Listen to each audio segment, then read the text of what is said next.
Folks, thanks for joining us. This is Builder Buy. Welcome.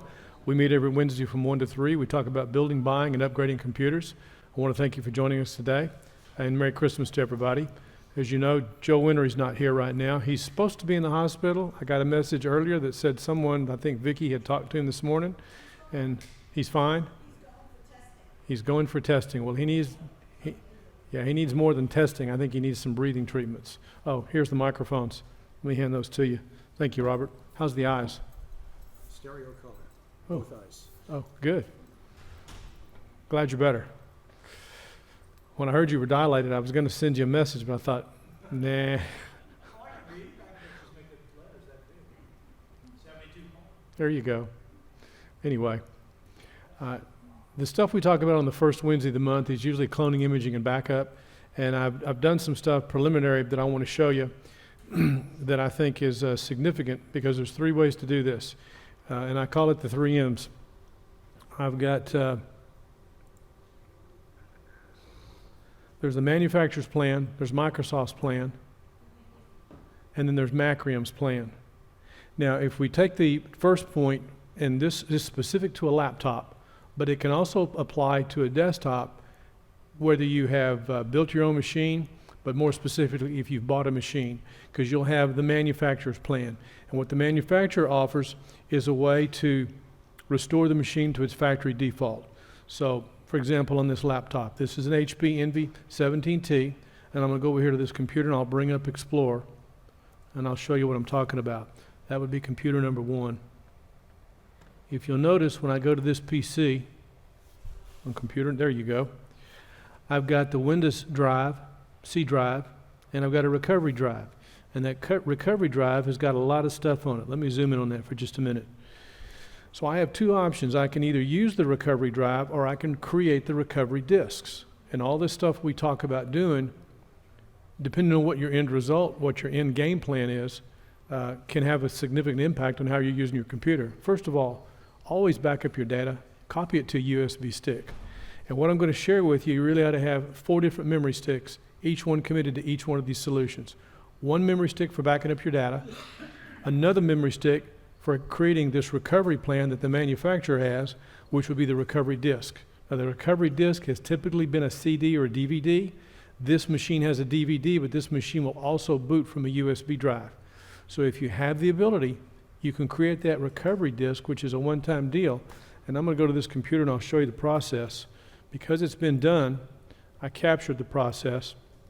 And this is the HP Media Creation Tool.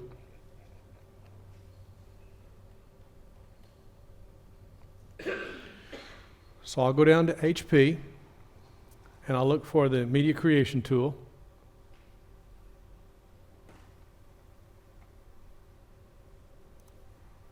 There we go.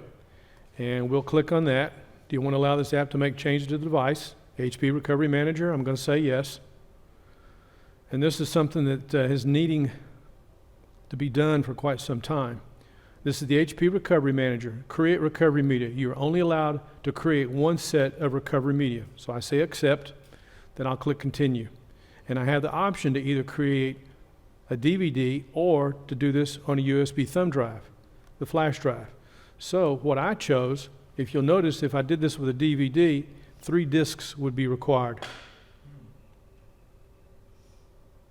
See if I can zoom in on that. There we go. 3 disks required. If I did a DVD dual layer, 2 disks would be required. Or I can use a USB flash drive, and this has a minimum of 12 gig capacity. Now, it's important to note this capacity. You know, in the past, when we did the Media Creation Tool from Microsoft that we're going to get to in a minute, it's been 4 gigs. Well, now if you try to use a 4 gig stick, you're going to get an error because it's taking more space. So that requires an 8 gig stick. This requires a 12 gig stick.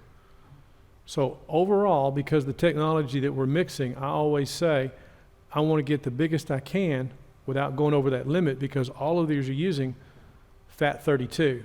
And the limit for FAT32 is 32 gigs. So what I'm suggesting is, if you look at the price of a memory stick, you're talking a couple of dollars. I'm hoping to eventually reallocate a drive that I've committed to this purpose. So I'm going to use a 32 gig stick, which is way overkill. I could get by with a 16 gig stick. but I'm talking a couple of dollars difference. Down the road, if I reallocate, I'll have a greater use for a higher capacity disk than I would for a small drive. And it's easy to keep them all the same. So I'm going to go ahead and create this USB flash drive with a minimum 12 gigs. So I'll let it go ahead and do its deal. I can see the process. I don't have to let this run through it. But once this is done, it's a one-time deal. I now would have recovery media that I can use from the USB flash drive. It's on that stick, which means that partition that's on the drive, I could delete it. If I chose to, I could get rid of it and increase the capacity from my regular C drive. It's a safety net, but keep in mind that this is to restore the machine to the factory default. Now, when this machine shipped, it had Windows 1703. Excuse me, 17. What was the build? Was it 1703? 1703 was the first creators. Yes, 1703 was the first creators, then 1709 was the second creators. Okay, so I updated this machine to the second build, 1709. So now if I try to run this disk, it's going to say it's not going to work because it's going to take it back and I'll lose all those updates. So I've gone through the process and I've got the recovery media, but will I ever use it? Because I've done a lot to this machine. I've not only upgraded the operating system, but I've done all these other updates. So even though I've committed that memory stick to that purpose, my plan to ever use it is slim to none, but I have it if I need it. And this is relevant because as we go further down the list, as we go to the second plan, I want to show you what's so significant about the Microsoft tool. So this plan, I don't have to finish this process. This is just a video. I'm going to kick this loose, and I'm going to go to the next step. And if I showed you, or if I tried to run that again, and again, this is a video, it's going to come up and it's going to tell me this is a one-time deal. So I'm going to show you that right quick. Go to HP Help and Support, and every manufacturer is going to have some way to create recovery media. You know, they don't ship CDs with this stuff anymore like they used to. So I'll go to HP Recovery Media, and when I call this up, it's going to say, nada, you've already done this. Do you want to allow this app to make changes to your device? Yes. Recovery media was created, and it shows the date, 12/2/2017. You are only allowed to create one set of recovery media. Click OK to go back to the home page. So that's out of soap. That doesn't fly anymore. So one option is with the manufacturer, and that's what we've looked at. Now the other thing I need to do before I leave that process is to verify this. If I were going to use this, then I need to go into the BIOS of this computer and verify that it can boot from this stick. It can, and I can show you the BIOS if you guys want to see it. And it's significant to tell you that because when we get to the third step with Macrium Reflect, I could have, you remember that disk we created with what we tried to create with Mel Babb's machine and it wouldn't create? And I had no idea why? I created it on this machine, had no problems. But there was also a little update that had to be done. Now, somebody had asked at one time about these little incremental updates. Is it necessary to apply those updates to Macrium Reflect? I'm jumping ahead. It depends on the features that you're trying to use and the features that it affects. So to say a blanket statement yes or a blanket statement no, it depends. But if I was going to boot with this disk, I'd want to be sure I had an image that I could get access to. But I don't want to have both plugged in at the same time. Just the disk I'm going to boot, then plug in the image. Otherwise, the computer hangs and it's trying to figure out where do you want me to boot from. So I'm going to throw that out there. So let's go look at the Windows Media Creation tool, because this is a point that Ben had asked. Said somebody says, okay, I've got a computer and I want to do a clean install. I'm not worried about, stuff, and we always say every 6 months it's a good idea to do a clean install. And So, Gil, you figured out why I couldn't get mine to boot from my CD? I have no idea. Oh, you don't. You didn't figure that out. Well, the only way I could figure out why yours would not create is I would have to sit in front of yours and see what the process was. Okay. I've done it on this machine, and everything worked flawlessly. With a DVD? I did it with a memory stick. With a stick, okay. And the advantage of using the memory stick is it takes up less space. I don't have to worry about breaking it or scratching it. Jack, let's get a mic for Jack. Yes, sir. I've got essentially the same machine that Mel's has. Mine's the next model. But I was able to do it successfully the following week to a stick. And I had a heck of a time until Joe helped me dig out the fact that you want to start with an unformatted stick and let Macrium Reflect do the formatting for you. Yes. Because otherwise it keeps trying to create a, well, I've forgotten what the terminology is on the type of formats, but you can't do it on a 64-bit computer. Yes, you can. You can? I've done it. Oh. This is Windows 64-bit, Okay. but this is Windows Home. This is not Windows Pro. Okay, I'm using Windows Pro. Maybe that's a difference, but It should still work. anyway, well, I kept trying to format a FAT, what is it requires, a FAT 32 or FAT 16? I don't remember. It'll set the disk up. Macrium Reflect will, yeah. Yes. But if you try to format it to the disk format first, you can't do it. 64 won't do a FAT 32 format. This is a brand new memory stick. Let me get this package open. Or maybe it's, let's see here. These are the little I'm bitty not thumb sure FAT drives. 32 is the proper terminology. It's one of the FATs. It's FAT 32. It is sets FAT it for FAT 32. 32. Okay, The problem so- is the size of the memory stick. You can't be bigger than 32 gigs because FAT 32 is a 32 gig partition. If you try to use a okay. 64 gig stick, it'll fail. All right, well, that's where my problem lay then. We're at the limit of technology, and it's important to remember that. But Macrium Reflect went ahead and did it anyway. It cut down on the size of it, but it did format it properly. It did format? It did. Well, let me get to that in just But a I minute. wasted half the drive size. True. Well, with a 32 gig stick, I'm still going to waste part of the drive, but my purpose in using a 32 gig is when it's finished, I still have space. I can put drivers on there if I choose to. Because when you're doing any of this, when we go to this next step with the Windows Media Creation tool, you hope. You just went away, did I? Yeah, I think I did. Am I back now? Wow. Don't know why that happened. You hope that the memory stick is going to work. You don't know why it may not. But let me get to that in just a minute. I've got this one out. We'll go through the process because I want to show you the Windows Media Creation tool. Oh, I know what I was thinking. I want room to put the drivers because just in case, the drivers that always mess up. Yes, John? You can create one, only one, but if you're concerned about backing up your thing, can you duplicate that tool? Do you know, so you have a second copy stashed somewhere? When you say duplicate that tool, which tool are you talking about duplicating? Whatever you have on that little stick. You should be able Could to you clone have two copies of that thing stored in different locations unless you're concerned about it? Right. Let me go through the process because I'm going to show you a video here that I did for Windows 10 for a clean install. And this is kind of a side note, but I want to be sure we answer the question that Bennett asked. If someone has a computer and they want to do a clean install and you're not worried about a backup recovery partition, you're not worried about Windows or all the junk or the programs or anything, you want to do a clean install. When you do a clean install of Windows, you have the opportunity to do one of two things.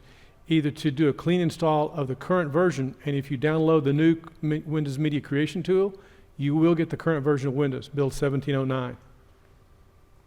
But you have the chance to either stick with Windows 10 Home if that's what you have, or to put the license in for Windows 10 Pro. But remember, the thing Microsoft has always had difficulty with is drivers for the network, drivers for the video, and a lot of time the HDMI, which affects the audio. So what I would say, and with a laptop, you will be affected probably with your tablet on the front. So what I would suggest is download those drivers and commit them to that stick. So once you've done all that stuff, commit those drivers to that stick, keep it in one place. Now, I've got a little tube here. I've got 3 memory sticks. I've got, actually 4. I've got one to take care of the HP solution. I've got one to take care of just straight data. I've got one to take care of the Microsoft solution. And I've got one for Macrium. So I can pick whichever one I need to go with. And they're current as of a couple of days ago. And I've stuck a piece of paper in this tube so I know. It's for this laptop, HP NV17T recovery drive. I did this 12/2/17, and I did the whole process. And I created videos for it. But what I want to show you is the clean install. Because Ben said, at what point do you wipe a drive? Well, you can't wipe the drive you're booting from, so you got to boot from the memory stick, which is a Windows Media Creation tool to do that. You know when it says, do you want to create the ISO, upgrade this machine or another machine? I want to do this to another machine. So let's take a look at the Windows Media Creation tool. I go to the Windows 10 ISO, I'm going to download it.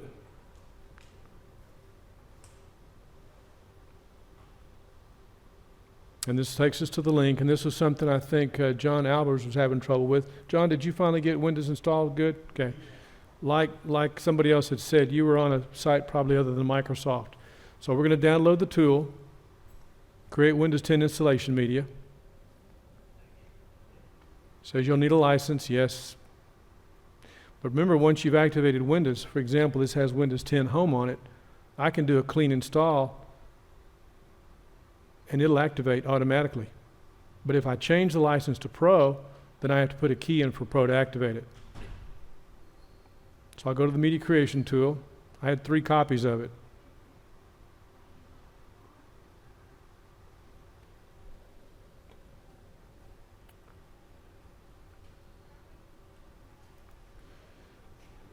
Okay, I'm getting a few things ready. And I can speed this up a little bit so we don't have to sit here and go through the EULA. Now, let me back up. I went too fast through that part.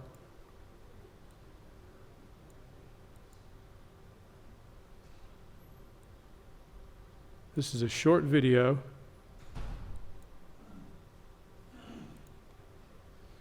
The part that we need to look at, okay, I don't want to upgrade this PC.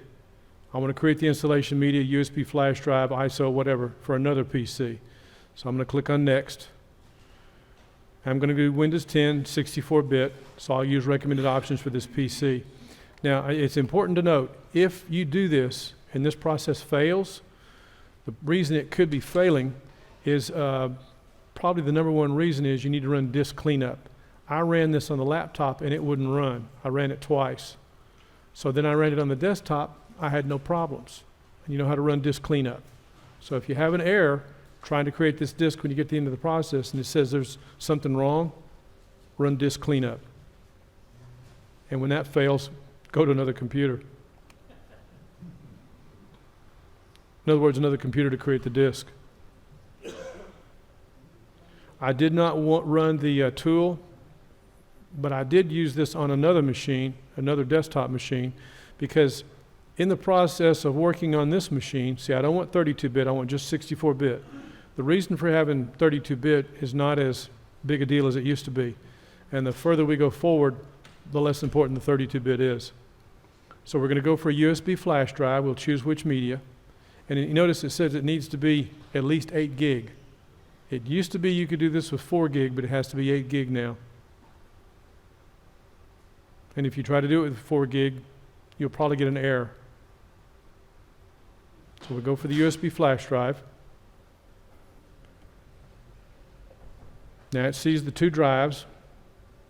So I'll go to that particular drive. And that's the label it'll put on it. This is just the second time I did it.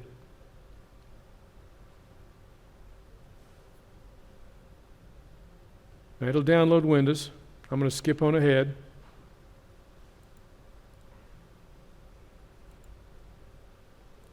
And this may show the error at the end.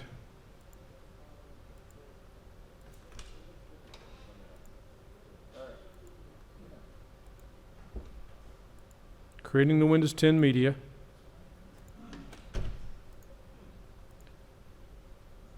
Your USB flash drive is ready. I did that from a desktop machine, and it worked. Then it does the setup, and it does cleanup. And when it's finished, it'll show the drive and what's on it. ESD, USB. I can look at the properties, and it'll show that it's FAT32. And this says it only used 4 gigs. But if you try to use a 4 gig stick, they say you'll come up with an error. So one error if it's a 4 gig, the other error is if you need to run disk cleanup. Gil, Yes. your USB, does it have to be a 3? It doesn't have to be a USB 3, but because of the amount of time it takes to do this, I would suggest it to be USB 3. So if you only got USB 2, it'll still work? It'll still work with Even USB 2. so it takes time? It just takes longer. Thank you. These USB 3 thumb drives are like about $10 a piece. And this is an example I'm showing now when we just do an install. And this is the point you want to get to. With the Windows Media Creation tool, if you want to do a clean install on a laptop, I'm going to do install now. I do not want to repair. And there's a trick here when we get to the next step. You know that screen that pops up that shows you the disk, shows you partitions and stuff? Well, when we get to that, I'm going to show you a trick to bring up a command line to clean the drive. Now the activate windows, we don't have to do this. I don't have a product key. We're going to go on past it. If I'm just doing a clean install, Microsoft has my key and they'll automatically activate. So I don't have to worry about that. And supposedly the free upgrade to go from Windows 7 or from Windows 8.1 is still good through December. I'd be surprised if they change that. Of course, I picked the version of Windows. Only two that matter here are Windows 10 Home and Windows 10 Pro. Don't have to worry about the others, but they're all 64-bit. Shows the date modified 9/29.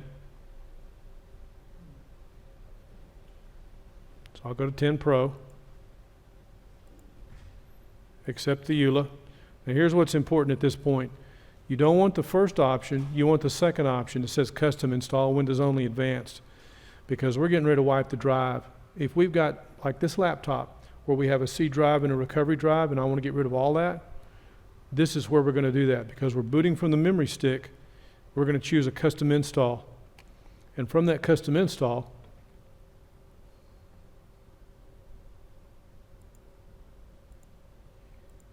that'll take us to this. Now, when you see this, you can go through here and you can delete these partitions one by one. You can get confused real easy what's going on. I'm going to show you a quicker way by bringing up a command line.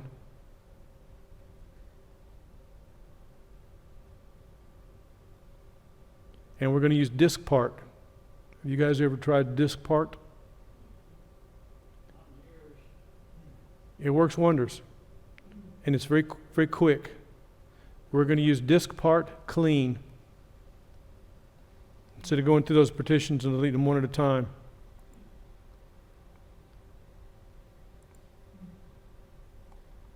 So I can do this 1, 2, 3, drive 0, partition 1, 2, and 3.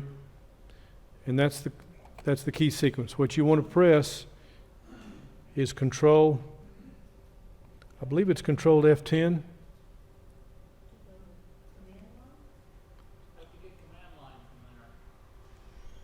When you're at this screen doing the install, when you have this screen, if you will press, I believe it's Control F10, that will bring up a command line. And once you have that Control F10 and the command line is functional, then you can do just pretty much whatever you need to. So what I'm going to show is, from the command line, we're going to do diskpart. Now there's a lot of stuff there for diskpart, but we're going to do diskpart, and it shows we're now running it. So I'm going to do diskpart /?, and it's going to show me the commands that are available for diskpart. And what I want to do is find the command that will let me select that drive. And it's going to take me a couple of minutes as I go through the process,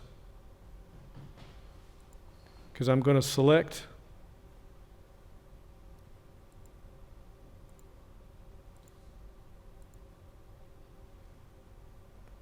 did a list, and the list shows me the disk, the partition, the volume.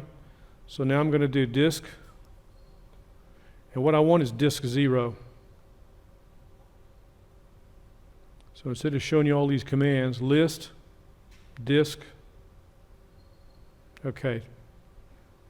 There's disk 0 and disk 1. Disk 1 is the thumb drive that I'm booting on. Disk 0 is the drive I'm getting ready to wipe. So then what I want to do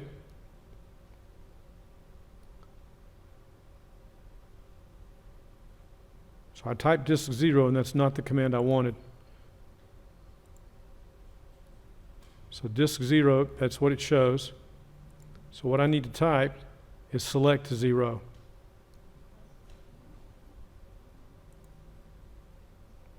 Okay. And the full command is select disk 0.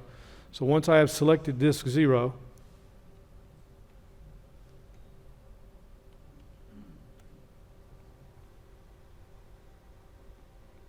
see disk 0, select disk 0. Disk 0 is now the selected disk.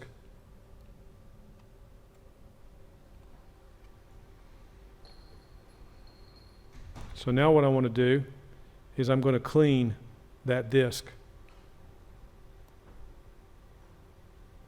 I ran the switch again to check the commands that are available to me, and I'm going to type clean. And when I type clean, it's going to do just that. Diskpart clean. If you'll notice, Diskpart succeeded in cleaning the disk. Handy? Good to know? Dangerous in the wrong hands. Is that the same result as an F-disk used to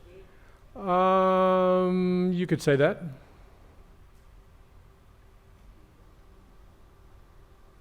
Diskpart clean. But I had to select the disk. You know, I used to tease about F-disk being one of my favorite utilities, and people used to get out their pen and write that down. I was like, no. I'm kidding.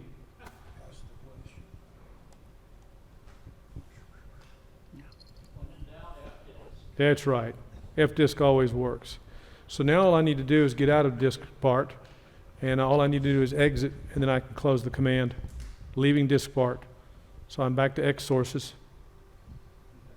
So then I can close that, and I'm going to do a refresh, and when I hit refresh, it'll see that drive and all those partitions are gone.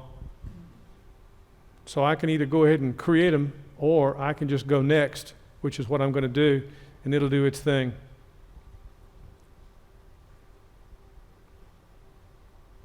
And this is with the Windows Media Creation tool.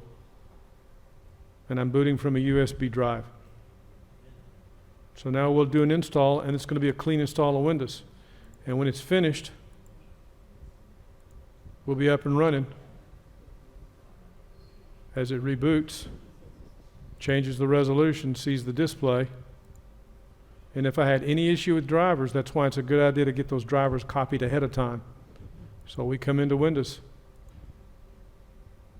We pick the country, the region.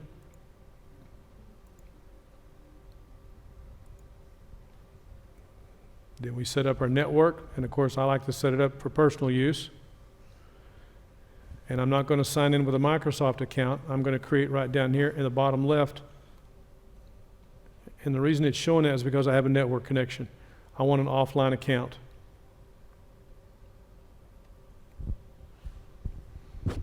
Sign in with a Microsoft account instead? No. Offline. So I'm going to say no. Offline account.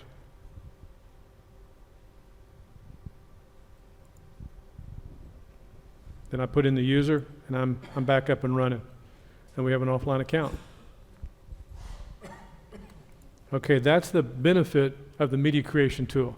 So if anybody's wondering about the Windows Media Creation tool, it's a wonderful thing. It allows you to do a clean install. So with the manufacturer's solution, you can restore the machine to the factory default. With Microsoft's solution, Windows Media Creation tool, it lets us get back up to either install, upgrade, or a recovery disk. It's the operating system status. And then, of course, the third plan is the Macrium Reflect we always talk about. Now, I've always talked about that from a perspective of a desktop. When I'm using Macrium Reflect on a desktop, I want to clone the drive because it's easy to clone a drive and it's easy to swap the drive because it's easy to get to the connector. On a laptop, it's a different animal. It's not that easy to swap the drive out. It's a bit of a pain. So what I'm going to say, when you're doing this with a laptop, it's a good idea to clone it, but it's more important to create an image. Because when you create that memory stick that we were not able to create for whatever reason on Mel Babb's machine, when you create that and you access that machine, it wants to see an image. So we want to create that memory stick. When you know that process we go through, in fact, let's go over to this computer for a second, this laptop, and I'll show you what I'm talking about. Let's go over to input number 1. Thank you. I'm going to zoom out of this. And I'm going to bring up Macrium Reflect. I'm going to let Macrium Reflect run. That's the user account control. And up here, other tasks. There's 2 things I can do here. Create rescue media or add recovery boot menu option. You know, when your operating system boots by default, it's going to boot the default operating system and you don't see anything, it just goes. I can add Macrium as a menu option, so when the computer boots, it'll give me a menu. The default being Windows. If I don't do anything, it'll proceed. The secondary option to get to Macrium Reflect. Once we've done this process, it's a good idea to do that. It inserts that in the menu automatically. So I'm going to go back over here to the computer, and the very first thing is to create the rescue media.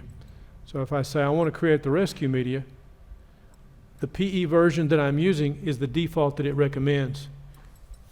And that's the one that will work for Windows 10. I've also applied a bug fix.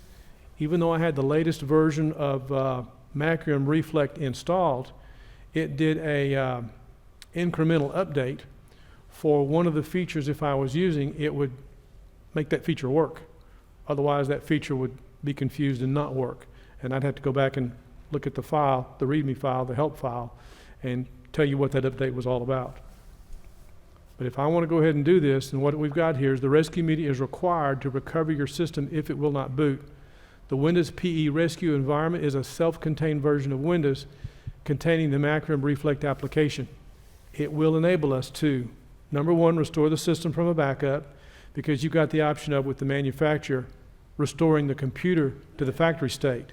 With Windows, restoring the computer to a clean operating system.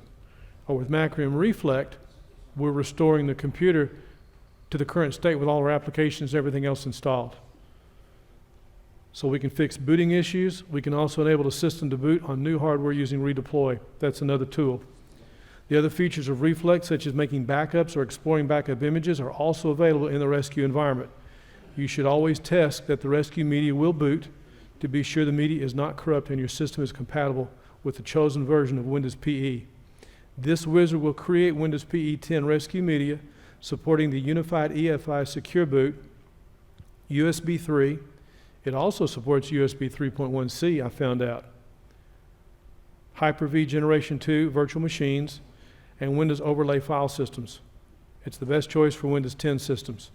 It's required for Windows 8.1, WinBoot, and Win 10 compact installs. If I want to change the PE, I'd have to have a good reason for it, and we've been through that before. But if I go ahead and create this media,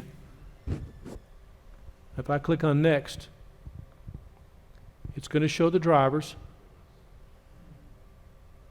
and the rescue media drivers. Add drivers to the rescue media for any unsupported devices.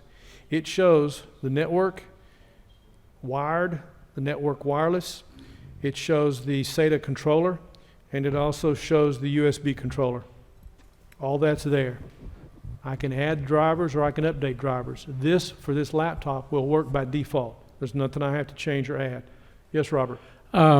This is a point that I've never understood. Why is Macrium looking for or installing drivers? I mean, they're already there. So, and if it does a backup of the operating system, then they're already installed. So what drivers is it going for, and why? The drivers it's saying right here in case it needs to access that particular device. But isn't it already in the system? Don't you already have access to the network in the system that you're cloning? When we reboot, we will not be in the regular windows. Right? So go- it's extracting from the operating C disk, we hope. but that's what it's supposed to be doing. We The hope. drivers that it's going to need if it ever comes up on its own. We hope. Okay. I thought it was going on somewhere and pulling things out of the cloud and saying, here's some drivers, and there's no need for that. Now I understand. Okay, so that PE is not quite sufficient because there are some things that have to be personalized for your hardware. Right. And so it's grabbing those little items and saying, I'm going to take this with me. Right. Okay, that makes a lot of sense. Thank you. And if it doesn't see those drivers, it gives you the option to add those and update those drivers. It can be interesting. Like I said, why this didn't work on Mel Babb's machine when we did it, I have no idea. So I'm going to click on Next. Okay, if you'll notice, again, an update is found, 7.1.27.22. An update has been found for your Macrium Reflect Windows PE files. For information on this update, click here. So I'm going to click here. Let's see what the update is. It'll be incremental, but I don't know if it's significant. Okay. Bug fixes. For some customers, Macrium Image Guardian would still be active when disabled in the settings dialog. This has been resolved. I'm not going to use Macrium Image Guardian. And that's what this is for, 7.1.27.22. So let me zoom back out of that. I'll close that. So I'm going to go ahead and continue. And right now I've got 64-bit. It's looking at Windows PE, build the environment. And I'm going to put a memory stick in here in the USB 3 port.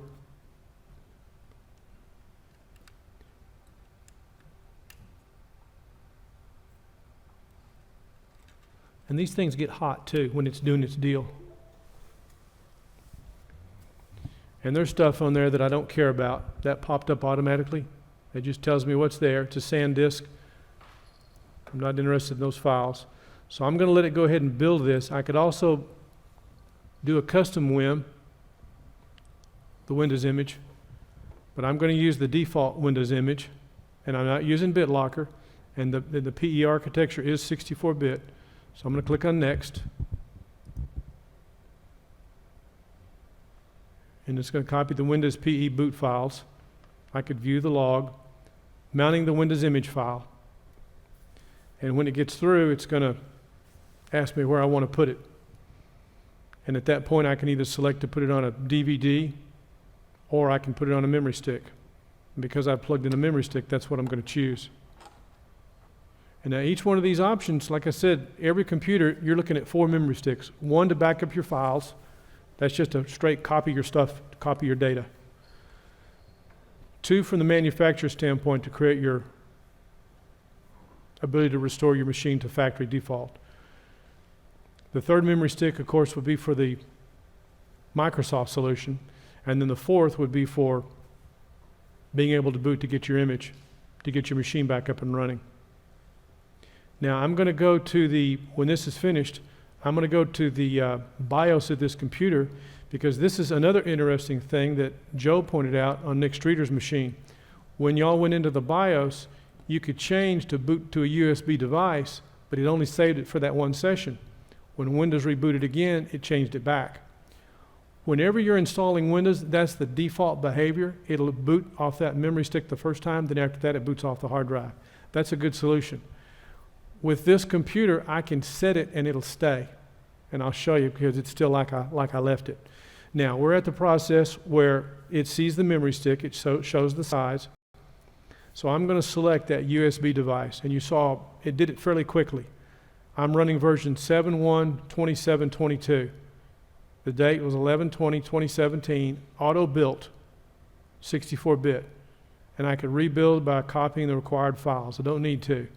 Check for unsupported devices each time the rescue media loads. Prompt for key press to continue booting from the rescue media. And I'm going to choose USB. And I've got down here, enable multi-boot for MBR, Unified EFI USB support. That says that's recommended. MBR the old way, Unified EFI the new way. So now my only option is finish. So I'm going to write to this stick that had stuff on it.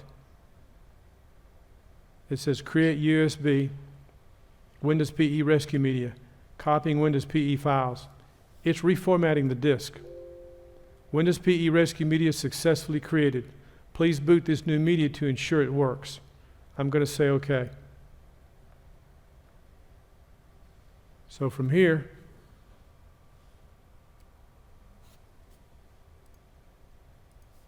now I've already added the recovery boot menu option, so when this machine boots back up into Windows, or as it's headed into Windows, we're going to lose the screen to see it like we do now. We'll put a camera on it so you can see over my shoulder what it looks like. And I'm going to need to change the focus on that and zoom in. I had this on the memory sticks.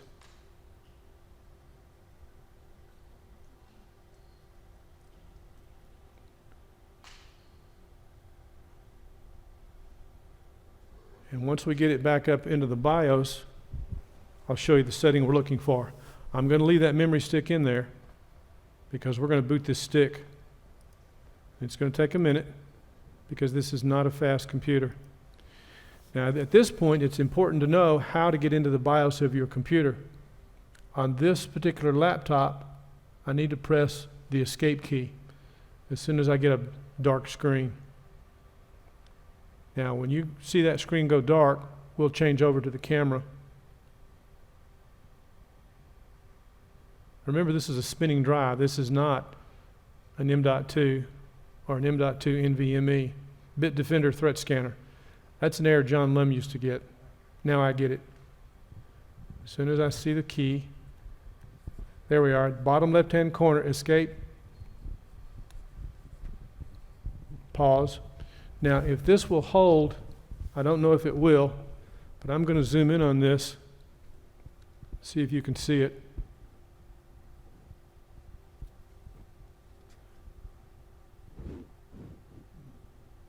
And these are my options.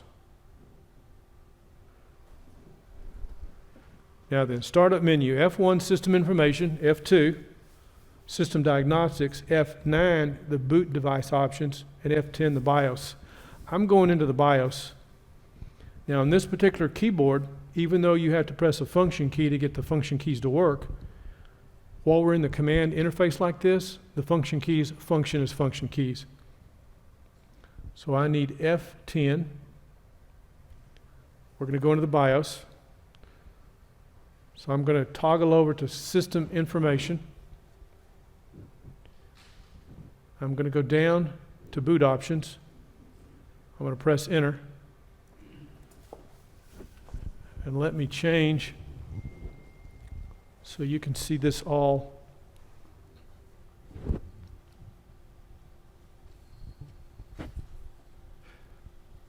Gil, Yes, sir. that menu of F keys, did you do something special to make that happen, or is that part of the boot for the Macrium recovery tool? The keys to get into the BIOS? The F1, F2, F9, F10, and you chose F10. Where All- did that screen come from? All that is part of the BIOS for this laptop, for HP. Okay, so that's not part of Macrium. That's not part of Macrium. Oh, Macrium, okay, because I hadn't seen it, so, where did it come from? Okay. No. So I probably won't see it because I don't have that laptop. You see, when we're on a desktop, we usually press the delete key to get into the BIOS. Right. But when you're on a laptop, it's different. Now, the Asus Zen may have a different key. I'm not sure what it is. F12? And see, this was escape and then the other keys, and it's in the bottom left-hand corner when it comes up. But you have to be ready to hit the escape key when you're going through that process, the bootstrap. Okay, let me see if you're looking at what I'm looking at. Yes. Okay, if you'll notice, I've got CD-ROM boot enabled. I've got USB boot enabled. But what I want is right down here for the boot manager. My first boot option is the USB. That stays. When I turn this machine off, it doesn't go back to the default. The default is the boot manager that boots the default drive. Now, I only need to boot that disk one time, but I'm going to have to select it because When I reboot again, press the escape key, I'll press a different function key. I'm going to press the function key that will give me the boot option. That menu has to come up. Otherwise, because there's something on this C drive, it would default and go back to the C drive again. But this will stay unless I change it back. I just wanted to go into the BIOS and show it to you. So I'm going to press F10. If you notice, you can't see it at the bottom of the screen. Let me show you. It's always a good idea whenever you're in the BIOS. Right there at the bottom of the screen, it says F10 to save and exit. So I'm going to press F10 to save and exit. But before I do, I want to put this back up on the top of the screen. Better still, I'll leave it there at the bottom because you'll see in the bottom left-hand corner what's going to happen. And then I'll take the focus back to the top. So we'll press F10, yes. And as we come back up, camera goes out of focus for just a minute. If I caught the sequence in time, there, bottom left-hand corner, escape. You can't see it, went too fast. I'd have had to take the camera off of autofocus. And this is what we're looking at again. And this is the BIOS of the laptop. And this time, I'm not going to go F10 for the BIOS. I'm going F9 to the boot device options. So I'll press F9. And the F11 is another option for system recovery that the manufacturer provides. But I don't want that because I'm using Macrium Reflect. We've gone step 1, step 2, now we're in step 3 Macrium. So I'm going to press F9, boot device options.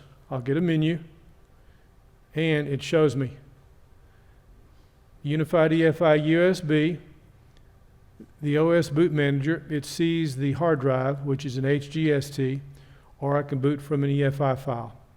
We're going to boot from that SanDisk drive. And when I press enter, this is going to reboot.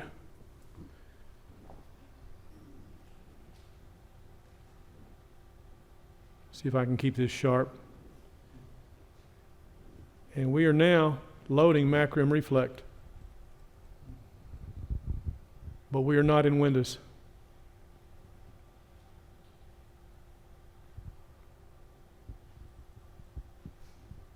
And loaded too fast? Well, considering I'm running off a spinning drive, it's pretty remarkable. But I'm in the environment now where I can fix Windows boot problems, browse for an image or backup file to restore. And if I chose, and if I had created an image, I could plug that disk in to one of the other either USB 3 ports or to the USB 3.1C port. It sees it. And then I can pull an image out, do a clean install. But I'm in this and it works. And that was what we wanted to prove. So I'm going to reboot the computer. And the next thing we're going to see is as Windows is coming up, you're going to see a menu with 2 options. But I won't have a chance to do anything about it. So we're going to close this. And as we close it, it's going to reboot again. So it'll go out of focus for just a second. And I'm not going to do a thing to it. I need to pull the memory stick. Let me pull that out because we don't need to boot from that this time. So we see HP, and you're going to see a menu that's going to pop up, and if I don't do anything, it's going to boot right into Windows because I put that option in there from the application. And again, why this would not create for Mel Bab, I have no idea. We had nothing but errors and nothing but problems. But you all saw me create this and boot it. There's my 2 menu options. And if I don't do anything, I've got 8 seconds. I'll take it off the timer. Okay, I have Windows 10 and the computer's back up. Excellent. So we're kind of back in Windows because it sees the secondary display. So I've got Windows 10, or I can choose the operating system, the Macrium Reflex System Recovery. Because the timer was on Windows 10, the default, if I did nothing, it would go ahead and boot. And I'm going to select Windows 10 because it boots. Now, in the past, we've always said, you know, I like having that, what was it we used to use? that Microsoft took out, the F8 key, and there was a way to put it back. This is pretty simple and pretty easy. I put that in there for us. There's nothing we had to do. So I'm just going to say, go ahead and do this. We'll boot Windows 10. And while it finishes, and there it comes. So we looked at 3 ways to do this. This is the most thorough we've ever done. The HP plan, which is the manufacturer, recovery partition or the recovery disk, and that restores the computer to the factory default original status. When this machine shipped, it was Windows 1703. I immediately upgraded to 1709. So that's kind of a moot point now. The Microsoft plan, the media creation tool, allows me to install, upgrade, or recover. It's about the operating system. And I showed you an easy way using that tool with diskpart to do just that, clean that disk, wipe it. So if someone's got a computer and they're at that 6-month point where they say, I'm done with all the garbage, I want to clean the disk, that's the easy way to do it. And then the third option with Macrium Reflect that we always talk about, clone, image, and backup, plus the recovery disk. It puts your computer at the current status. Robert? Something just occurred to me, never had before. If you actually did restore the image to this disk, now, would you lose the manufacturer's settings? Well, I know if you did a clone, I guess you'd put it back. That depends on what kind of image I created. If my image included that, then I would put that back. Well, but when you say make me an image of the C drive, I guess you don't get it because it's a different partition. If I made the image to include that other drive, let me go to that computer Okay, so again. you can just select the partitions that you do want to have. Yes, Okay, I can select whatever I want in that image. yeah, all right. Well, that's something that I don't know. I've never heard of anybody actually using the manufacturer's recovery thing. But I guess if you wanted to do it, you need to make sure that you include it in your image, Exactly. or you'll lose it.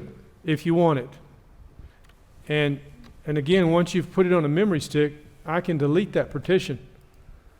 I can get rid of that recovery partition. I don't need it. It's redundant. Oh, you're saying that once you've got it in your backup, you no Well- longer need it in your primary. Well, even on this thumb drive, remember the computer, let me go over down here again. I'm going to scroll down the list from the start. I'll go to HP, Help and Support, the HP Recovery Manager. If I called up that HP Recovery Manager, I had a one-time shot to create those recovery disks. The recovery disk method I chose was a USB. So I have the option to either use that recovery partition or to use this recovery media. The recovery media is what was originally there if people don't create the recovery media. I've created the recovery media, it's a one-time shot, but I can use it anytime I want. So you routinely save the manufacturer's default? No, I don't, but Oh, I'm doing okay. this to show everybody the complete process. Yeah, okay, If they choose to. This is not an option we have when we build a computer. yeah. You remember, this all goes back to when you bought a computer, you used to get disks. And then it was a big deal when they quit giving us the install disk. Then they let us create the ISO for the install disk. Well, then they got rid of that. They give us this now. Well, I think that manufacturer's restore feature is really for essentially everybody else. It's if that's all you ever have, you can use it. But once you get to the point where you're making your own backups, then what you really want to go back to is what you had yesterday or a month ago. You don't want to start over again with a blank machine. So I can't imagine too much of a use for that partition once you have your own backup. For example, if somebody owned this laptop and they called HP for help, that's what HP would walk them through. And then they're going, where's my data? And they would say, I restored your computer to the factory default. There's no problem. No data, but no problem. It's, but what I'm doing is showing you those 3 options. I think it was significant to do that. We've talked a lot about it, but I went through the whole process and I made the videos to hopefully explain it and make it easy. And we walked through it in quick time, not in real time. Otherwise, each one of these processes, 20 minutes, 30 minutes, it adds up. And I wanted to show you the full step process. To simplify how easy this should be, again, why it didn't work for Mel Babb, I have no idea. You know, so many things we talk about doing work when we do them, but then when we get up here to show them, it's a whole nother game. And I did it again here today, and it worked. So I hope it'll work for Mel next time she tries it. One way to find out.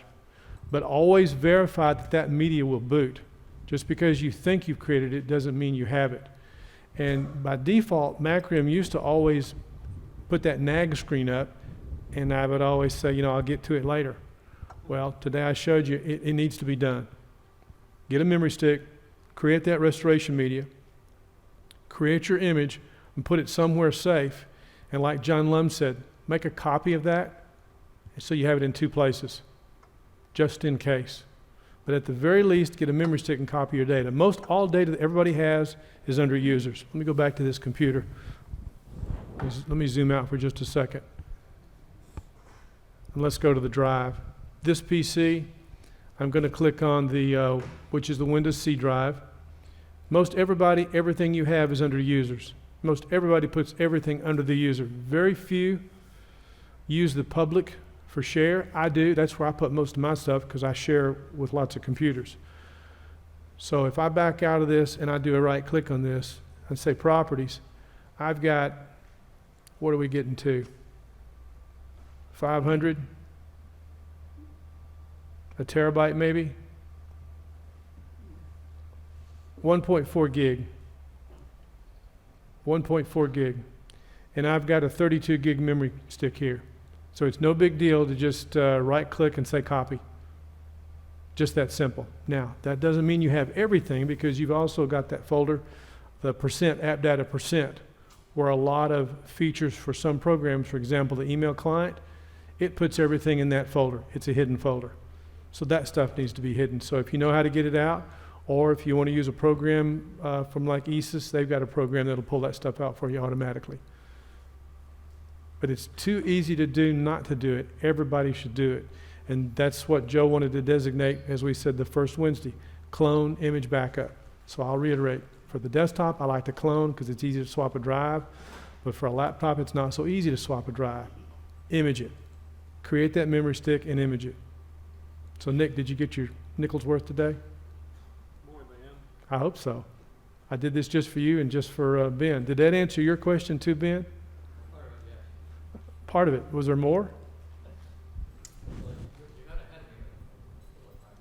I got ahead of you. Something I need to repeat? Give it time to soak in? Yeah. Okay. Exactly. Once it soaks in, ask that question again later. I've got the videos if we need to run them again. Doing this process is an interesting thing because once you've done it, you may forget about it. But it's too easy to do not to do it, and it doesn't take that long. Even if it takes you a couple of hours. What took me so long was creating these files and then editing them so I could get them down to just 1, 2, 3, so I could show you guys. Something that takes 30 minutes, we did in about 5. Yes, Robert. Question that I've actually had and I don't know the answer to.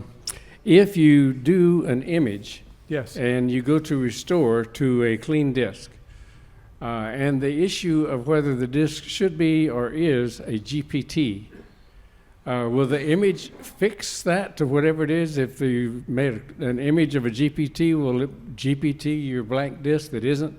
Or do you have to have the disk right in order to put the image on it? That's a good question. All new computers now are going to be GPT, so it should be a non-issue. When you do a clean install, it's GPT by default, no matter what the size is. Well, no, I mean, I've got lots of disks, and I can decide, okay, I'm going to put this disk in and restore to it.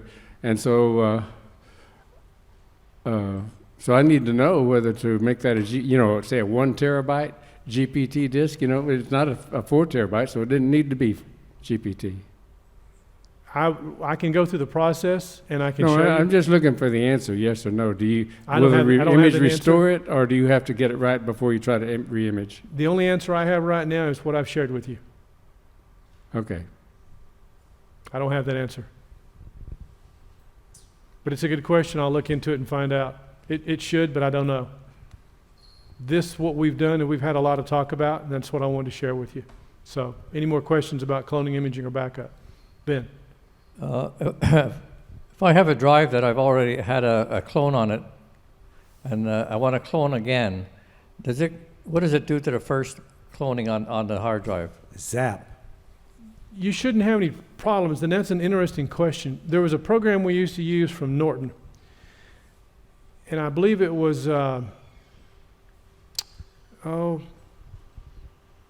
this probably goes back, well, several years.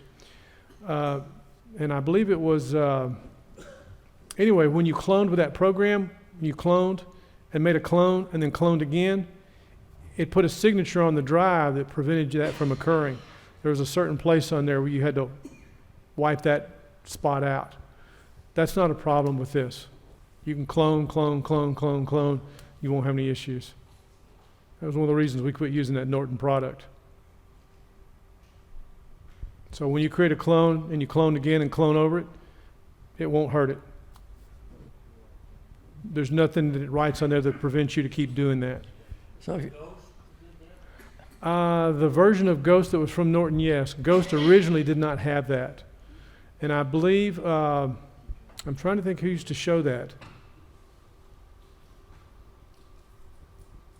I forgot. But we talked about that a long time ago. What I'm getting at, Gil, is if I have a clone on there, it's a month old, and I clone it again, does it just pick out and clone only the parts that are missing off the first one? Robert? He's referring to incremental clone update. Yes, that's a different issue. Let me bring up the program and show you, because you can choose the way you want to clone. You can do that, but nobody should recommend that because you can't be sure. File names don't change necessarily in terms of time. I mean, When you restore, you have to do the clone and then the increments, right? no, you get one package. Okay. But the point is that you may use a file name over, and if all he's looking at is the file size and the file name. Okay? I'm going to edit the defaults. So I'm up here on the menu. No, I agree, but I'm going to show. I wouldn't change these. For backup, compression, file size. Okay, the default is an intelligent sector copy. Copies only disk sectors used by the file system. Windows page file and suspended disk hibernation files are not copied. That's important because that takes a lot of space that's wasted. This reduces the image size and backup. Or make an exact copy. That's important if you're doing forensics examination. Keep it simple, compression level, medium by default, intelligent sector copy, and that's recommended.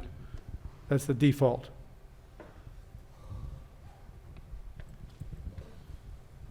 Also, we can look at the restoration, SSD, verify the image, the master boot record, the rapid delta restore. Rapid delta restoring will only copy change data blocks and will complete the restore process faster. Please note that NTFS systems that are not shrunk can be restored in this way. Enable rapid delta restore. It's off right now by default. The SSD trim, good to know, enable that. Verify the image, takes more time, good to know. The master boot record, replace the master boot record from the backup, recommended. If the master boot record becomes corrupt from a virus or whatever, you have problems starting the computer. Each backup contains a copy of the master boot record, and this can be recovered by selecting the second option below. That's the default. I'm just showing you what these defaults are. There's no reason to change them. Compression, file size, password, auto-verify, verify the file system priority. Usually when you're doing this operation, you're not doing anything else. It locks the system. And they all depend on volume shadow copy, VSS. So when you start turning services off, you can get into problems. So, does that help? I didn't bring a disk of the same size that's here. In theory, a 1 terabyte drive that doesn't have a lot of data ought to fit on a drive half that size, but it won't.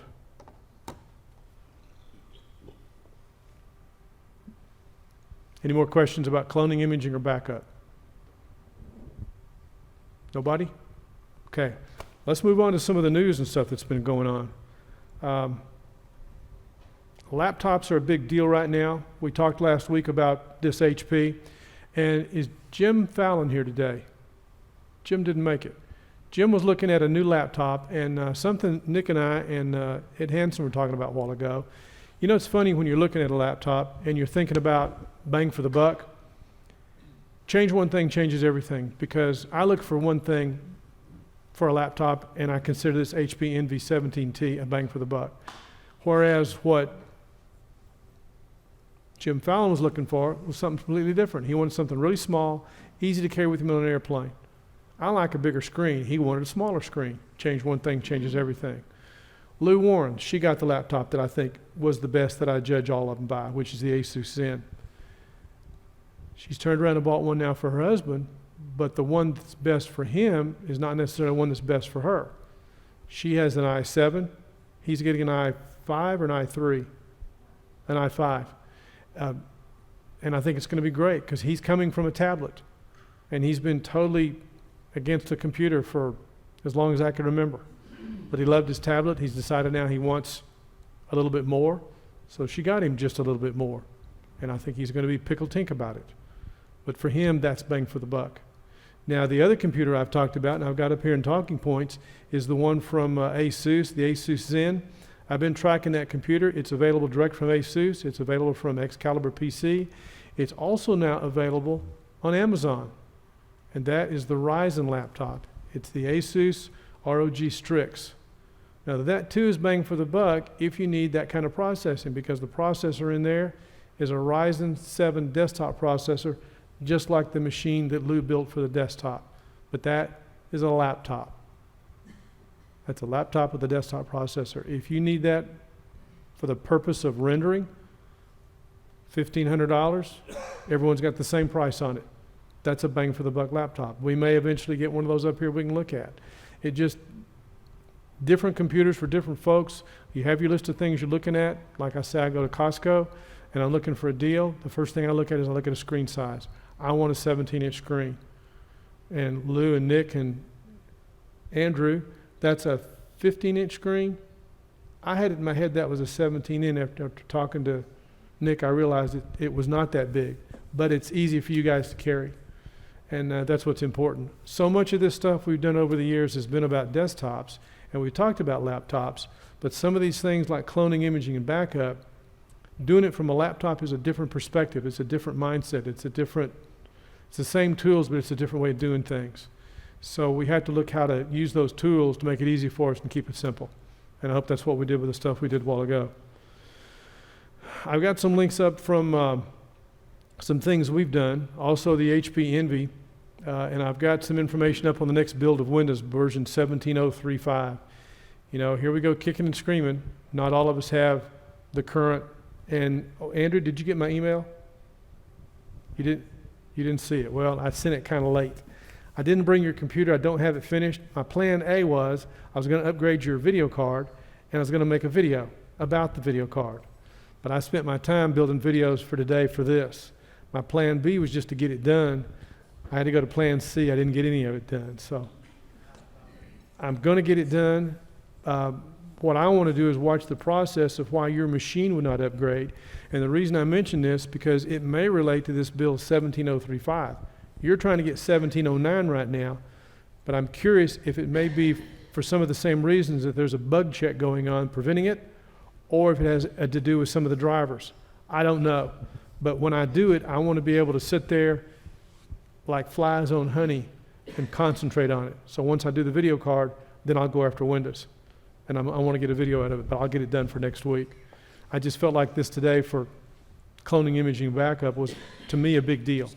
We talked about it generically, and when we tried to do it for LBAB, it didn't work. I have no idea why it didn't work. But I showed it, we repeated it, and it worked.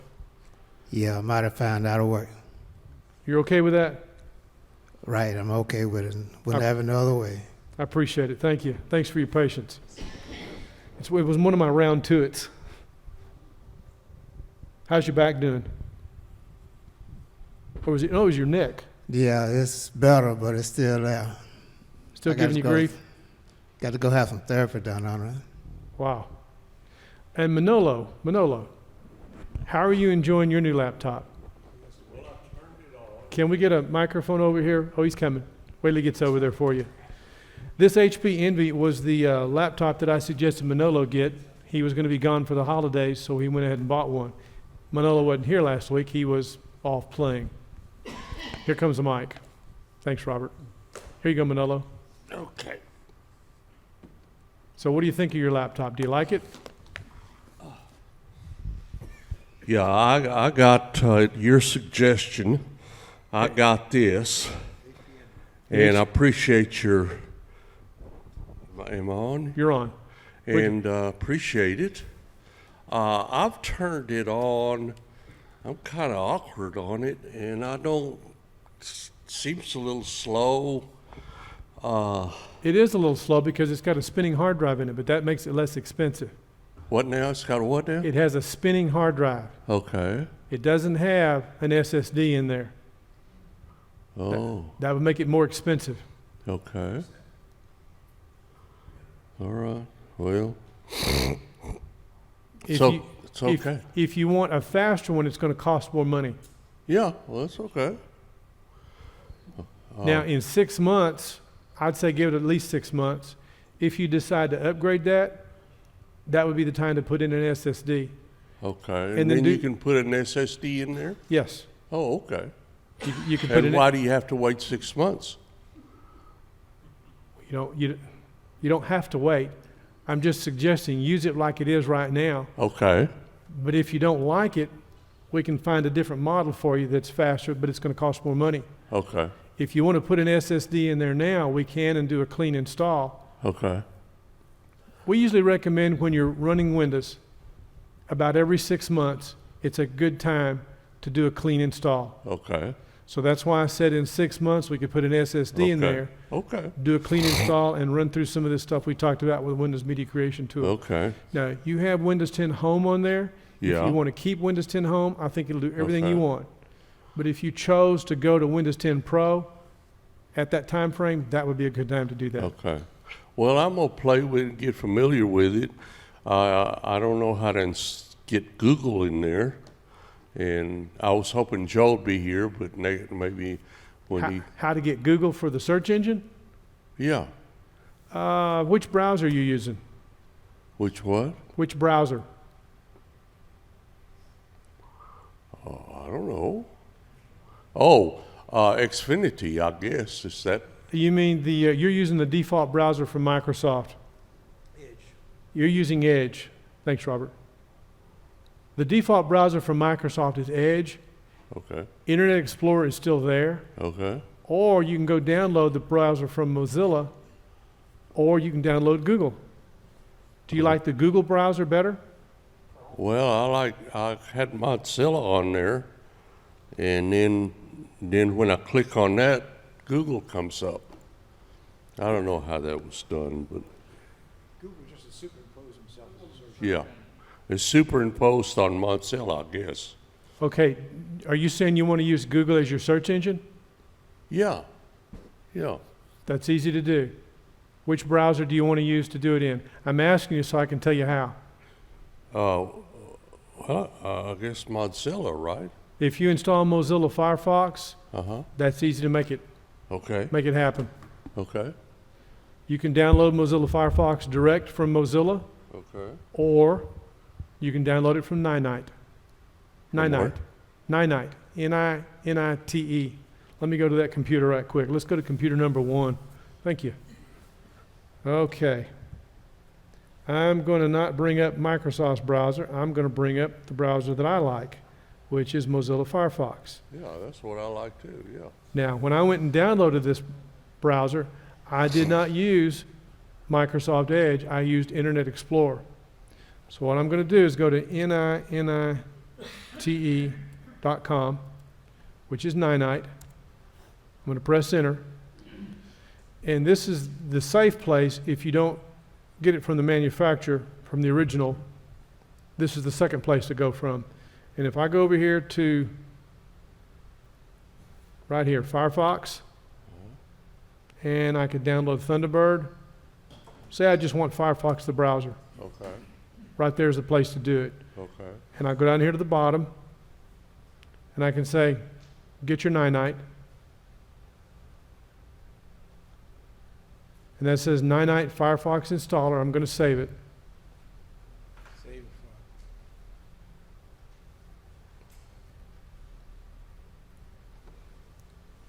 And once I've got it installed, this is just a stub, then I run that installer program, and it will install Firefox for me.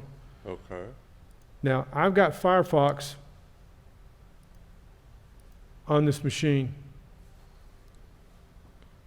If I want to change any of the settings, options, Firefox is the default browser. I'm looking for the search right here on the second tab on the left. So over here on the left, I'll click search.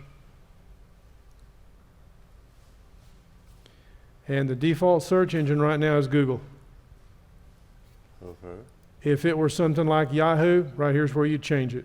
You know, I like Google. Provide search suggestions, show search suggestions in address bar results. Right. Now, down here, one-click search engines. Choose the alternate search engines that appear below the address bar and search bar when you start to enter a keyword. I can get rid of any of these I don't want.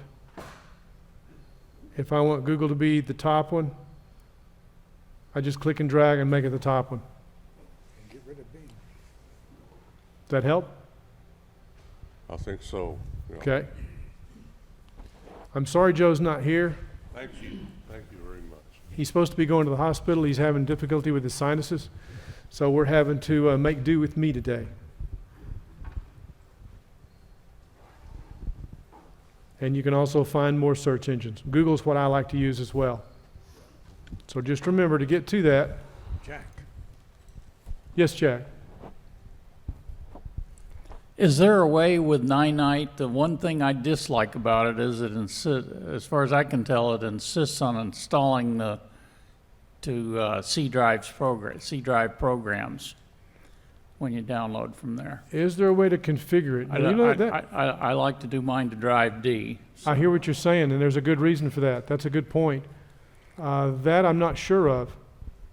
I've never... Don't run the program, save it, and then run it separately. Yeah, no, you can. Well, you would have to... Equivalent to downloading it from the manufacturer's site, though. See, that's the benefit of Ninite, because when Ninite does the install, it blows through the EULA and everything. Yeah, it simplifies everything very nicely, but can it you would sure change? be nice if you could set that. Can you change that? I have a machine that's in the same state that you're talking about.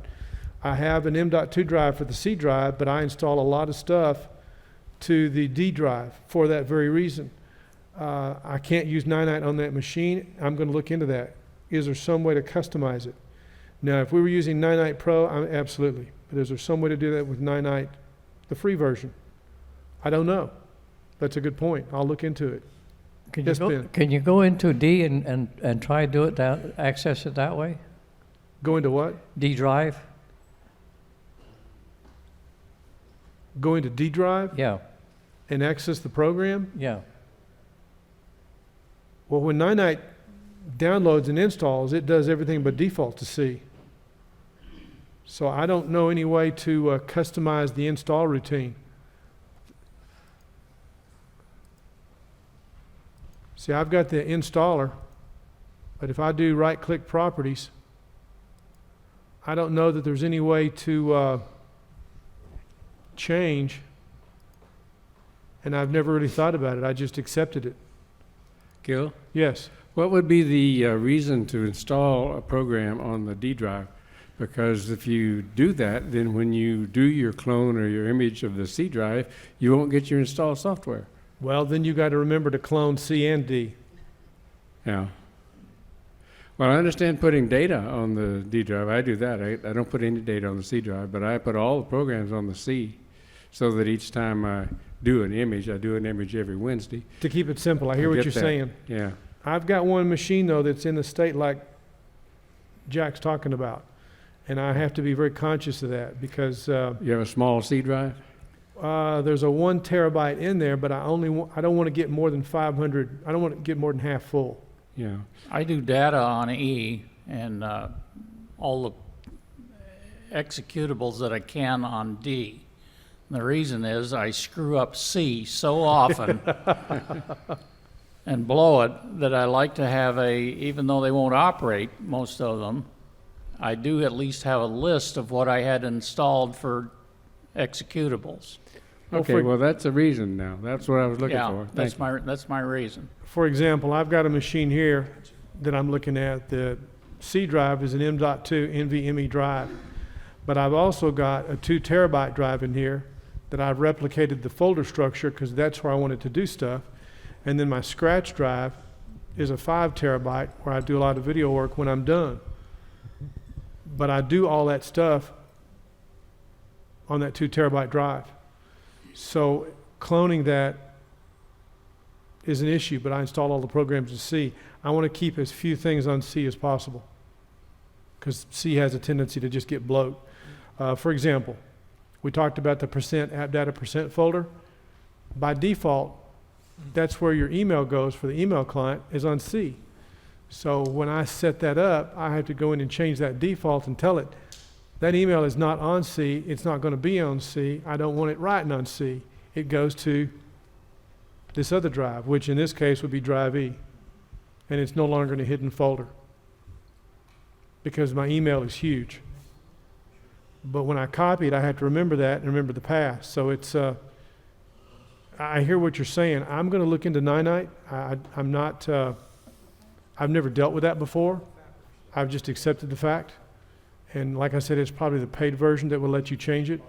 There's no way that I know of with Ninite. Let's go back over to that computer here, number 1. There's no way that I know of within the application to change the defaults. And that's the beauty of it. It takes all that for you. You run the executable and it just runs, it goes. Now the pro version, that may be a different deal. It's almost like dealing with Apple. Like dealing with Apple. Well, and if you notice it says, yeah, this installer includes, and it shows that one, I can change apps and do another download. It may be an issue with going from the free version to the paid version. I can live with it for the free version. All those applications I can go download and install individually. But if I'm setting up a machine, for example, this laptop only has a C drive. The D drive that's in here, let's go back over here. The D drive that's in here is a recovery partition that I'll never use. And eventually I'll probably wipe it because I've got the memory stick. Put all that space over to C. But I install everything here with Ninite. It's quick and easy and fast. And I like blowing through those EULAs. But that's a good question. Can you install stuff to a different partition with Ninite? I'll look into it. You know us, we're always trying to figure things out. No guarantee I'll have an answer next week, but I'll look into it. Any more questions about Ninite? So Manolo, the reason for that, you can download it, get your browser, all the applications that you want that they have available. One installer and just let it run. And Ninite, NINITE.com. NINITE.com. You can get the browser, you can get the email client, all that good stuff. And it shows, let me go to the end of that, get back into the root of that, ninite.com.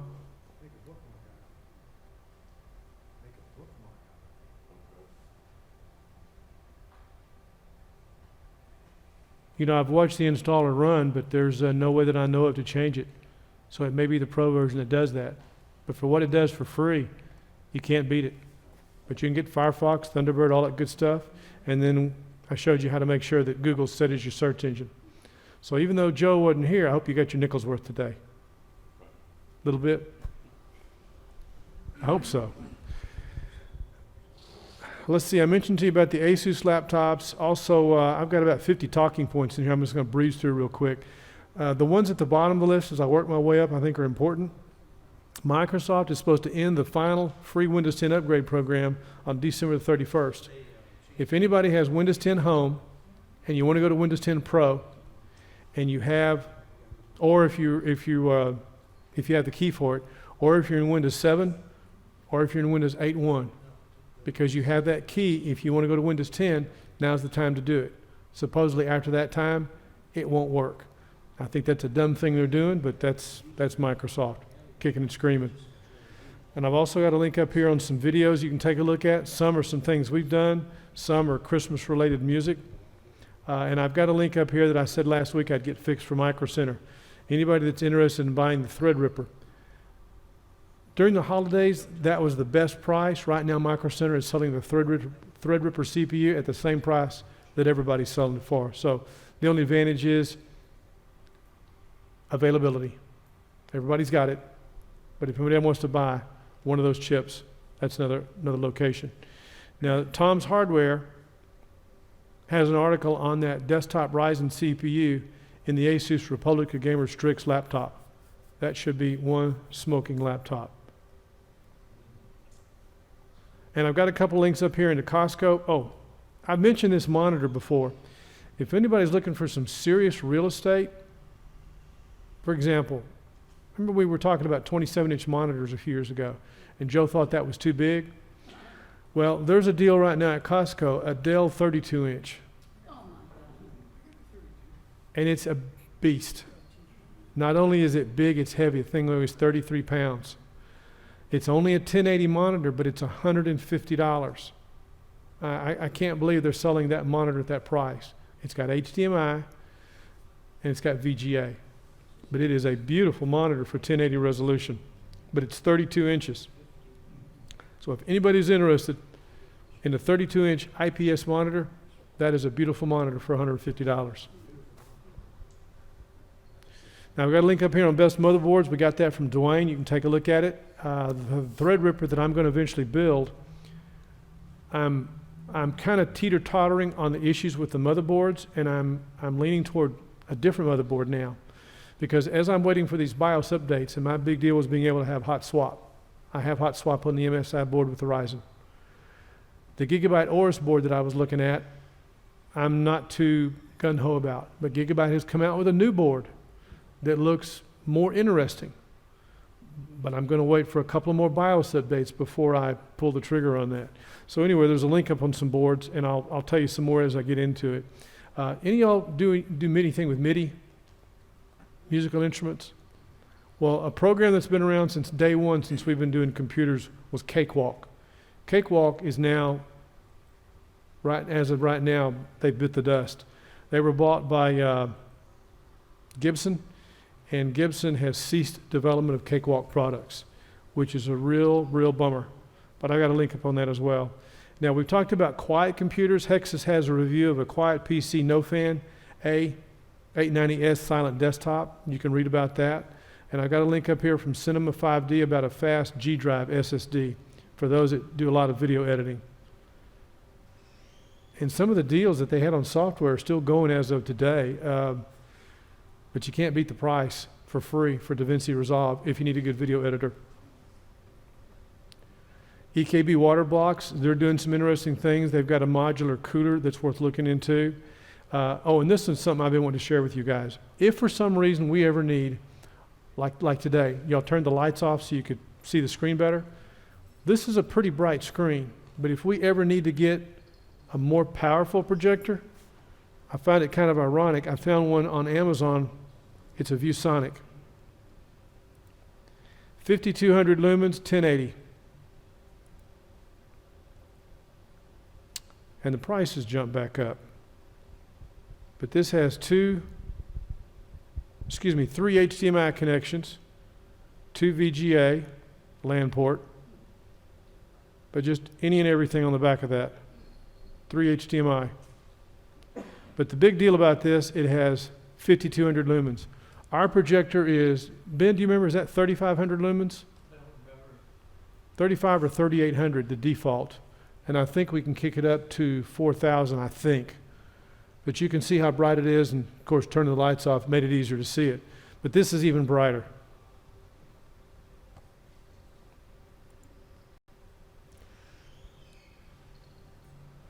I've got some stuff up about some new specs. HDMI 2.1 has come out. There's an article there on PC World. Several have had it. I think Red Shark had an article as well. 10K, dynamic HDR, and variable refresh rates. Have y'all noticed the deals on the high definition TVs?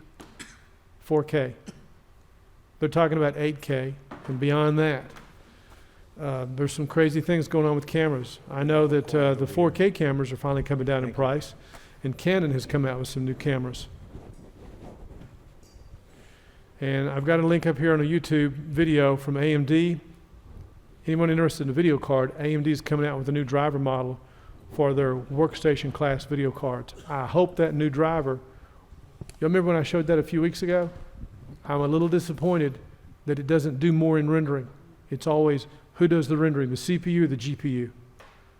They need to upgrade that driver so that the GPU starts doing more rendering. And I'm hoping that driver is going to do that. So that's why I'm following that. Now, for anybody that does a lot of stuff on their smartphone with your data usage, there's an article here on PC World. Google's got a new data tracking app that could save money on your mobile bill.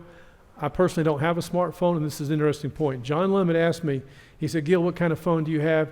You're the only person I know that doesn't have a smartphone. I have a dumb phone. This is an extremely dumb phone. It's for hello, goodbye. This is a Nokia. It's T-Mobile. It's a prepaid. For $100, I get 1,000 minutes and consecutively down. The last time I put minutes on it, as long as I put it within that 12-month period, I keep my old minutes. So when I renew, I put $10 on, I still keep my old minutes. For me, a phone is to do one thing, just to check messages. If someone needs a call, like one of Mom's doctors, I've got that. But it's not to have a conversation on, and it's not to be driving down the road doing this with. So again, this is a Nokia, it's a T-Mobile, and it's a prepaid. If I lose this phone, it's a throwaway phone. It's $10. I charge it periodically. I leave it on most of the time. But I use Google Voice. So if this goes to voicemail, it goes to Google Voice. So then I see my email, any messages that came here that I didn't take. And if this number, for example, I give out my old cell phone number, that old cell phone number is in Google Voice. But it finds me, it'll ring this. And if I don't answer it, the message goes to Google Voice and I can check it later. They all stay in one place. But it's a dumb phone. Cheap. I can't understand or justify spending $50 a month for a smartphone, plus $800 for the phone itself, that I might break. Have you ever dropped a phone? I've dropped this numerous times. The back flies off and the battery pops out. I pick it up, put the battery back in, I pick the back up and slap it back on. I turn it over and I turn it on. It works. Then I turn it off. It's cheap. But if anything happens to it, I can go back into Google Voice and I can transfer the number out of this. Very simple. So if anybody lifts this or something happens to it, I don't lose anything. Is that, when you say it goes to Google Voice, it just records whatever number called you, right? I'll see whatever number called, and if they leave a message, I'll also have that message. Sometimes Google Voice can transcribe the message. Sometimes it's pretty good. But if I'm not sure about the transcription, I can hit a button and it'll go to the browser and play that message. Jack, let's get a mic over there for Jack. Thanks, Robert. And I thought it was relevant since you'd asked about it. Yes, Jack? Yeah, I use Google Voice also for my whole home phone system. You like it? I do. Do you have any problems with the 4 button activating spontaneously and starting to record? The 4 button, Yeah, you know, if you push 4, it toggles record on and off. No, I never had that. I use it strictly for voicemail. And Okay. Ray Morris was the one that kind of got me into that some time ago when I had trouble with the phone lines, because I have the home phone also redirect to Google Voice. It'll ring one time, and then it will find this, and if I don't answer this, it goes to voicemail. Well, I have a regular answering machine that answers on the second ring, but if, because I screen my calls, but Oh, the calls I'm getting from, if it's busy, or if I'm on the line, it uses the second line and drops into Google Voice. And, well, I get faxes on line 2. So line 2 rings, and the fax machine answers it. Line 1 ring, it goes to voicemail. So I always tell folks, if you call me, tell me when I can call you back. Otherwise, we're going to play telephone tag. Because I get some really squirrely calls. I had someone call up here today wanting to sell me insurance. And I get sometimes those calls where they want to block the number. If they don't want me to see the number, then I don't want to talk to them. Absolutely. Or I'll get the +1. The +1 means somebody overseas is trying to call. I don't need those either. And I don't return Google calls unless they did leave a message, so. Yep. Yeah, because there's another scam going around that they're calling, trying to get you to call back, in the hopes that they'll keep you on the line and they'll keep charging you for that. So yeah, I don't. And if I see a number from somebody I don't recognize, I don't take it. Because the junk is just terrible. So, something to think about. Yeah, Google's got some good spam filters in it, though. I like the Google Voice. It's been great. I Yeah. put the first number on there, that cost, but to relay calls over, it's no big deal. And like I said, I can transfer this number. And that's when this whole thing started, was I said, okay, I need to get a number. I kept my old number from my old cell phone, but I transferred it out and sent it to Google. But when I got this number, it was like, how do I give this number out? I don't have to. I give the old number out, it rings this. And if at some point I ever start giving that number out, if I wanted to keep that number, which I don't know what it is, I could transfer that number out of there if I chose to. So, good to know. Cheap phone. I've got a link up here on Digital Trends, number 26, Talking Points. AMD lands prestigious award for its Beastly Ryzen. That was CES 2018 Best of Innovation Award, which is pretty slick. Pro Video, how does Vegas Pro 15 compare? Now, the person that wrote this article is biased. He likes Vegas. I also like Vegas. I use Vegas Video. Love it for a video editor. And another video from Pro Video Coalition, building a 4K video editing PC.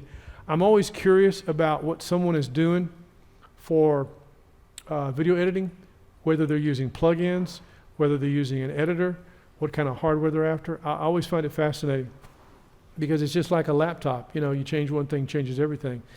Different things for different people, but it's the neat thing about talking about the specs that we learn. And the more you hear it, the easier it is to understand it. Now, this link I have up, number 21, Talking Points, MSI motherboard. I found that link as a result of the Pro Video Coalition article. And what's fascinating, if you read the article from MSI, it's all about the PCI lanes, and it's all about the cores and the processors. Oh, by the way, they're recommending an Intel processor. If you're talking about the specs, then it should be about a Threadripper. But I thought the article was interesting and worth reading because there's a lot of good information. But they don't say Threadripper, they say Intel. But if you're talking about the cores and the PCI lanes, it's the Threadripper, hands down. And I got a couple of articles in here from B&H Explorer. B&H, even though they sell products, and I like doing business with them, consumer products, professional products, they have some good information. For example, best laptops for different uses. You know, change one thing, changes everything. The kind of laptop I'm looking for might be different than the kind of laptop that, like I recommended for Lou, for her husband. When she walked in the store, she found another one that was better.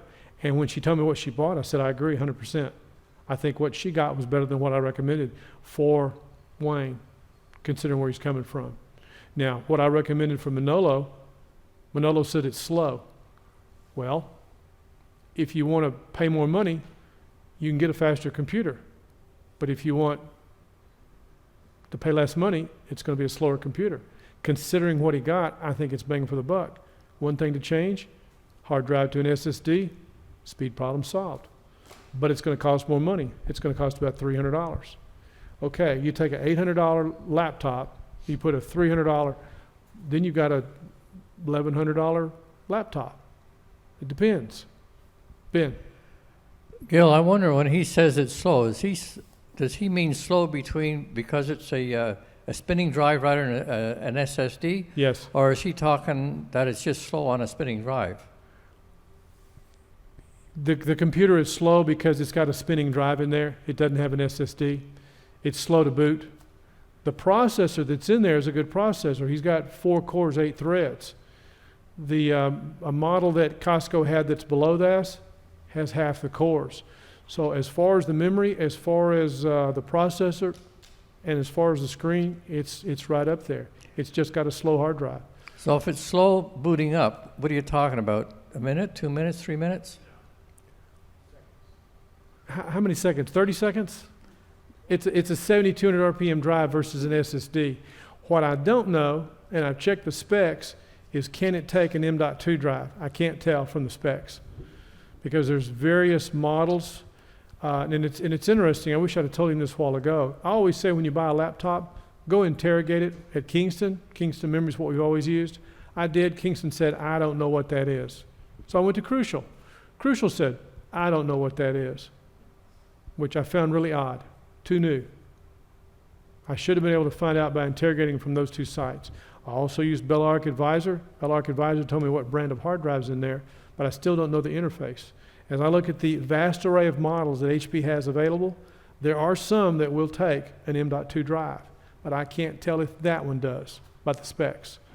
I'm going to probably have to pick up the phone and call and ask somebody.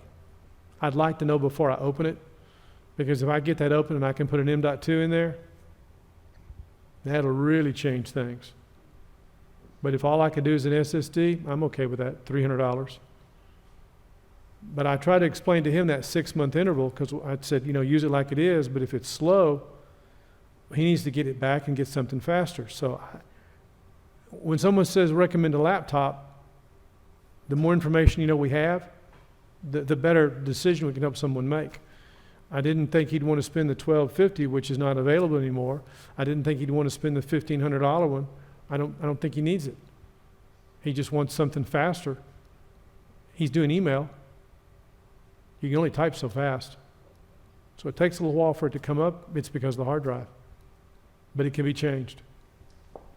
Does that help? Well, I don't know what slow means on startup because I'm on pension and I don't... You don't have a lot of time to waste. Yeah. I hear you. I like, for example, when I'm building a desktop machine now, I want an M.2 drive. I don't even want an SSD in there because an M.2 is faster than an SSD. If it's the spin up that's causing the slowdown, wouldn't using sleep mode eliminate that? You can. I don't. When I shut this computer down, I shut it completely down. I don't want hibernate. I want it completely off. But that would speed the process Well, up. hibernate rates to the disk anyway, but sleep doesn't. Well, as long Unless as I've got them backwards in my mind. you're right. Unless your battery goes down, yeah. Yeah. But when I shut down, I want that completely off. So my perception of what he wanted and the reality of what he has, I didn't know that was going to be a problem for him. So the nice thing about it came from Costco. If he doesn't like it, he can turn it back. He's got, 30 days or 90 days? Do you remember, Lou?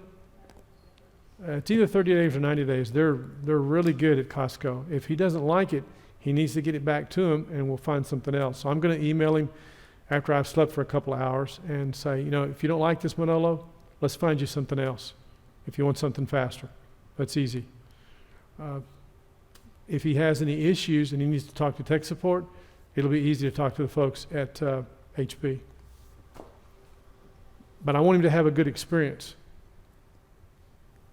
The Asus Zen is no longer available. Those are gone. And that was the one I judge them all by. But $800 versus $1,250. So it depends. Spend a little more, you get a little more. I've also got a link up to this program called the Monitor Asset Manager. I could not remember the name of that. When I got my hands on this 32-inch Dell monitor from Costco, I wanted to interrogate the monitor to see what the monitor was all about. I couldn't remember the name of the program. We've talked about it before, but it's been a long time. I have a link up here. Intech Taiwan Utilities Monitor Asset Manager. Install it, run it. It'll tell you what your display is. It'll tell you when it was made. It'll tell you the native resolutions and tell you the refresh rate. It interrogates and reads all that information. It's pulling it out of the registry as Windows sees it. And there's also a link here to the Passmark monitor test. That costs money, but you can download it and run it for 30 days for free. And I thought this was interesting. Extreme Tech, the FDA approves an EKG heart monitor for Apple Watch. Now, that's pretty neat. There's an EKG monitor they've been advertising on TV that you can put on the back of a smartphone. And you put your two thumbs on it, and it will read your pulse. But this, to read from an Apple Watch, I thought that was pretty neat, pretty fascinating. Those kind of things, checking your blood pressure, is always a good idea. I've got a link up on Toshiba. They've got a new NVMe drive. You know, we're always interested in what the latest is. I've talked before about professional audio interfaces. Again, B&H Explorer has a link up about picking the right audio interface. Remember, their goal is they want to sell you something, but they've also got some good information to help you make decisions. And I've got a link up from Cinema 5D on the HDMI 2.1 spec. Everybody has a little bit different take on it, and it's interesting the things they focus on about the specs. If you notice from Cinema 5D, HDMI 2.1, this is talking point number 10, 48 gigabit, 10K support, dynamic HDR. So we're just now wrapping our minds around 4K TVs. They're talking 8K. They're going to do the Olympics in 8K, and we're already talking about something beyond 8K. Wow. With my bare white knuckles, I'm trying to hang on. And this is a mark in time from Extreme Technology. Windows 10 now runs on 600 million devices worldwide. Their goal was a little bit higher, but I'm amazed they've got it on as many as they do. And based on that, I'm surprised they're trying to kill it, but I think the reason they're trying to kill it is to make people do the upgrade before the end of the year. I think it may backfire. And for those that are hunters in the group, I don't remember how I found this, but video hunts from your tree stand. Buy fourth arrow camera arms. That I found was fascinating. If you want to not just shoot them with a rifle, but if you want to shoot them with a camera, there's a mount. Hexus laptop review, again on the Asus Republic of Gamer Strix. That's the one I've been talking about with the Ryzen CPU. I've got a link up about Wi-Fi, what it's going to look like in the future. Some interesting things going on with Wi-Fi. I've got a link up from Red Shark about concentration on production and storytelling instead of being higher resolution. Higher resolution is coming, period. It's just, that's the way we're headed. Now this one I thought was extremely interesting, and I wish I'd have gotten to this before Manolo left. Digital trends. Doctors will help end hearing loss by 3D printing tiny prosthetic ear bones. Now don't that blow your mind? There's a lot of folks that need help. Manolo's having... 20 years ago? Yeah, I mean, it's just... Do they come in color? Well, a good question. Get your color choice? It may be like Ford. You can have any color you want as long as it's black.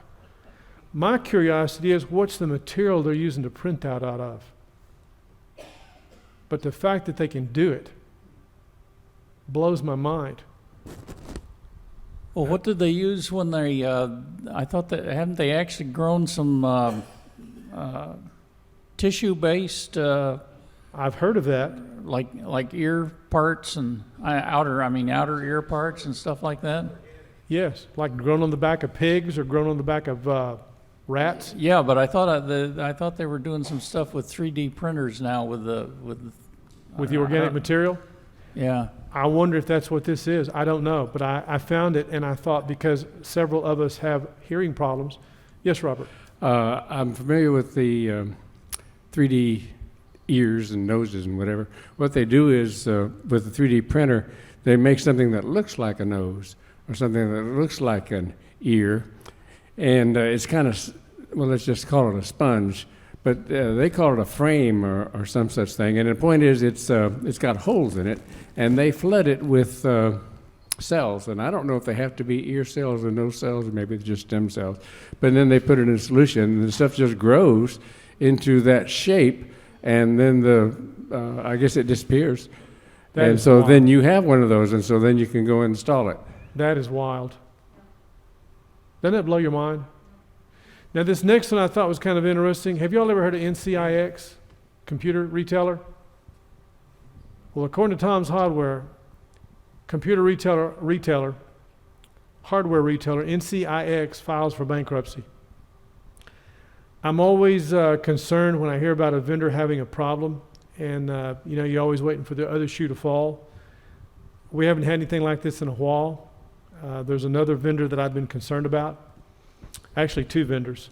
Gil, Yes, Gil, sir. I read the article on that in detail, and apparently what NCIX's problem was, they all decided to go into retail stores in Canada in a big way. And Yes, but they sold their stores. Another company bought them, and they got out of the retail business. They were right, shutting them but all that's down. really what killed them, because they were doing pretty well mail order wise, but they just tried to be another Best Buy of Canada, if you will.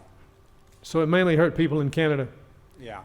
Well, I've seen their articles a lot. I've never bought anything from them because everything they had was always, like it says, they're a hardware retailer. They want to sell you a complete box. They didn't sell parts.